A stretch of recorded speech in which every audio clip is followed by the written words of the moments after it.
sa amin yan. But is this also part of the kinetic force that you mentioned? Lumalabas po sa amin pong pag-aaral. How about yung nangyari kay Undersecretary Claire Castro in Canada? Is this also part of the kinetic force? Irrelevant, Your Honor. Your Honor, I'm trying to lay the basis, Your Honor. Witness may answer.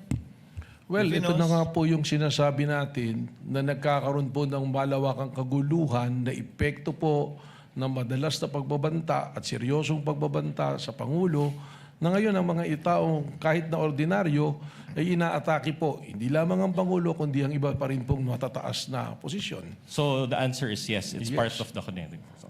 So in other words, this kinetic force can reach foreign countries. Lumalabas po na gano'n. Okay. Dahil marami po tayong Pilipino na nandoon na napapanood po Oh, sa that's social okay, media. Director. Now, how about the flood control rallies? Is this part of the kinetic force?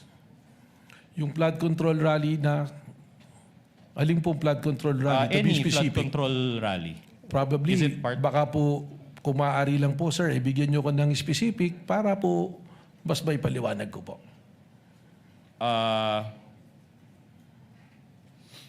I'll just move on. So any dissent against the government must be attributed to this kinetic force. Is that what you're saying? Speculative, Your Honor. Witness may answer if he knows. Depende po kung anong event. Kaya nga po, ang ginagawa po ng NBI ay atin pong sinusuri lahat ng pangyayari. Kahapon po, inilatag namin yung 5 batayan namin para po magkaroon tayo ng malinaw na threat assessment sa lahat po ng pangyayari.